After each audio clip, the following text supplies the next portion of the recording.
So here is my super duper spy tool. It's not really mine, it's Facebook's. This is Facebook's ad library. Now, I'm guessing a lot of you do know about this. I don't know how many people use it, but it's such a cool resource. Now, how it came about is not so cool. There was some security breaches, some data breaches at Facebook, but as part of that and part of the political landscape that's now developed on Facebook, Facebook launched the ad library. And what's cool about this, and the link is below for you to go and have a look at it yourself, is that you can go and look at different kinds of ads and you can download reports and things based on what's in the ad library. So for example, let me start off with a recent search. So I just looked for Lululemon, for example. So I click on that result and I get to see their ads. Now at the moment they're not running anything in the UK from that page anyway, and it's linked by page. So for that page it's not running anything in the UK, and they probably are from the European page. But this is now the United States, and I can have a look at their data. This is kind of where I'm looking at right now. I can look at impression data. I can also look at platform.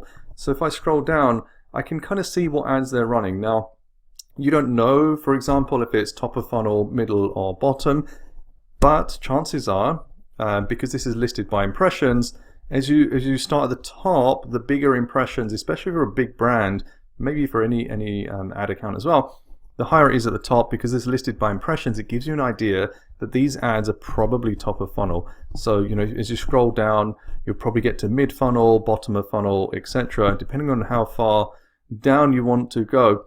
If I look at here, for example, don't wait to grab your gear, our latest styles are always moving.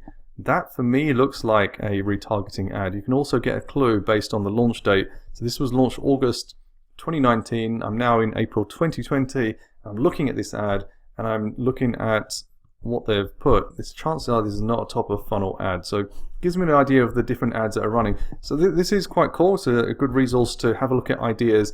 And the way I would use this is I would do research into my niche, my products, my fans, and kind of do some insights into what kind of brands my fans are interested in, and what kind of ads they are running, and what kind of copy they're using. Now, Lululemon, big brand, they don't really need to do as much brand awareness.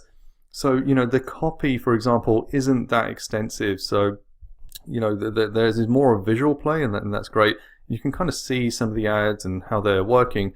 You can also click into the shop now and have a look at what they're running or where they're running their ads to, which is really cool when you're doing competitor research or looking at other kind of niche opportunities, is to see what their landing pages look like. Now, for example, here, they're just sending their ads to their product page. In other examples, they might send it to a product category page, for example, or a lander, maybe something different. So this is a really cool way of doing some research.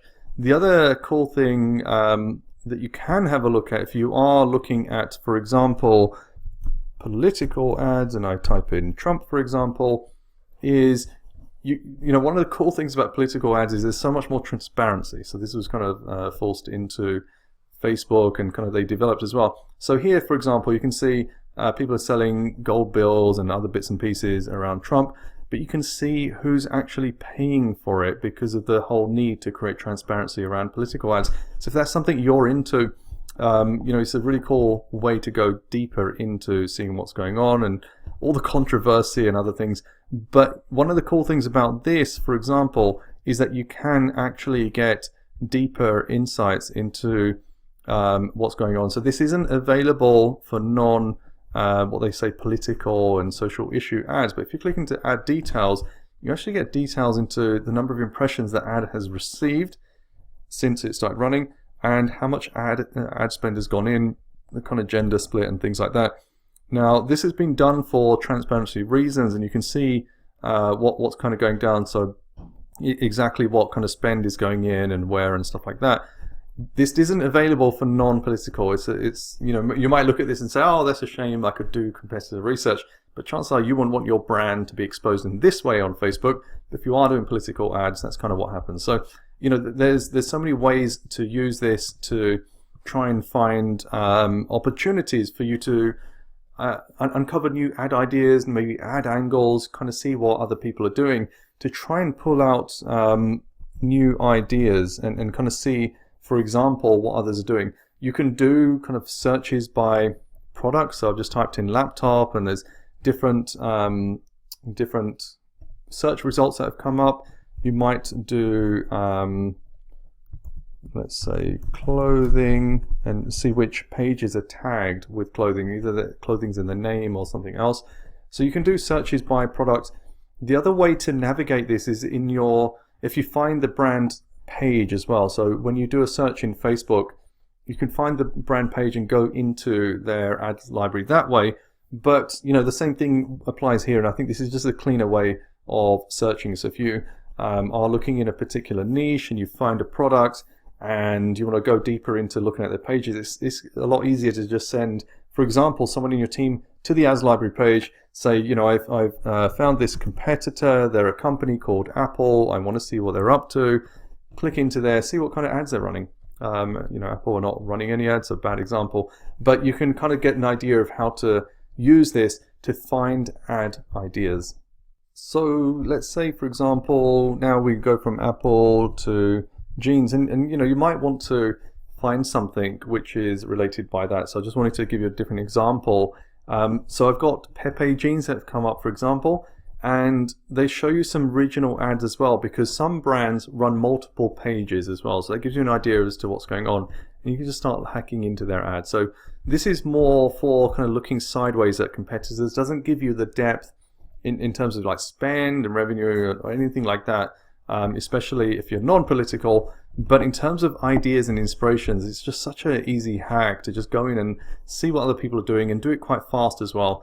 You could, for example, get a VA, virtual assistant, or someone to just go into 10, 20, 30, even 50 different brands and just screenshot and just save them into a Google document or something else to use as reference. Like this is great to create a little lookbook, a little catalog for you to tap into, regardless of what niche you're in, so that you've always got that kind of flick book to look back and see what other people are doing, to give you ideas as you go along, as you kind of develop your strategies as well.